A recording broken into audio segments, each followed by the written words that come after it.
આજ રોજ 15મી ઓગસ્ટના સ્વતંત્ર દિન નિમિત્તે વેડ રોડની સુમન હાઈસ્કૂલમાં તિરંગાને સલામી આપવાનો કાર્યક્રમ યોજાયો હતો।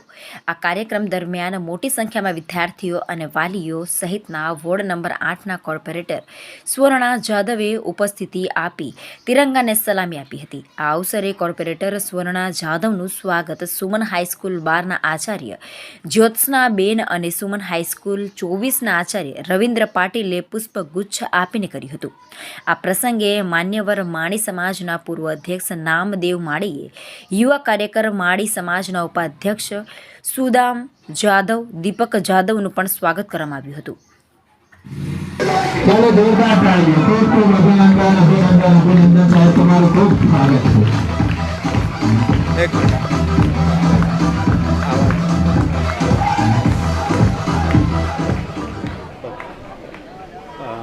15 ઓગસ્ટમાં 78મા જન્મદિનના બે શબ્દ કહીએ। 15 ઓગસ્ટમાં 78મા જન્મદિવસમાં બે શબ્દ કહીએ।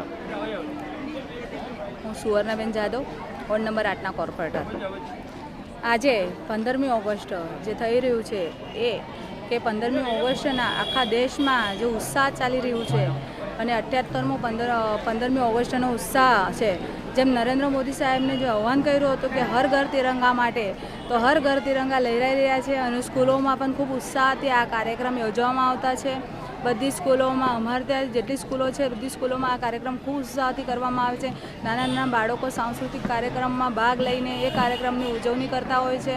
નાના મોટા બધા જ એ લોકોને ઉત્સાહ હોય છે અને બધા આ કાર્યક્રમને ખૂબ સારી રીતે ઉજવી રહ્યા છે અને એ માટે નરેન્દ્ર મોદી સાહેબનો પણ ખૂબ ખૂબ આભાર વ્યક્ત કરું છું કે તેમને હર ઘર તિરંગા લહેરાઈને જે લોકોમાં જાગૃતિ વધારે લાવવાનો પ્રયત્ન કર્યા છે એના માટે ખૂબ ખૂબ આભાર વ્યક્ત કરું છું।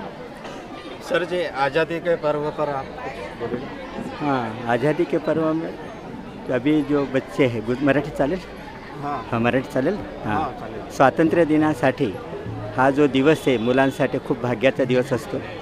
देशासाठी बलिदान करण्यासाठी ज्या प्रवृत्त्या चालत आहेत आणि 2047चं जे विजन आहे माननीय पंतप्रधान मोदी साहेबांचं, ते विजन साकार करण्यासाठी प्रत्येक शिक्षकांचं जे कर्तव्य बनतं, विद्यार्थ्यांना आझादी कशी मिळाली आणि आझादी कशी टिकवायची आणि देशाला प्रगतीपथावर कशा पद्धतीने आपल्याला जाता येईल यासाठी प्रयत्नशील केले जातात। 15 ઓગસ્ટના બે શબ્દ કહીએ આઝાદીના ઉપર। હું તો એમ કહેવા માગું કે ખરેખર આઝાદી તો આપણે ઇંગ્રજ તરફથી મળી, પણ જે ખરેખર આપણા દરેક વ્યક્તિને દરેકની પોતાની જવાબદારી છે અને દરેક વ્યક્તિ પોતાની જવાબદારી સંભાળી લે અને જે સમાજમાં, સોસાયટીમાં, દેશમાં, ઘરમાં, બહાર જે બી કંઈ વિકૃત કંઈ વિકૃત થાય છે તે જગ્યા બધા ભેગા પડીને એનો કંઈ નિકાલ લાવવો જોઈએ અને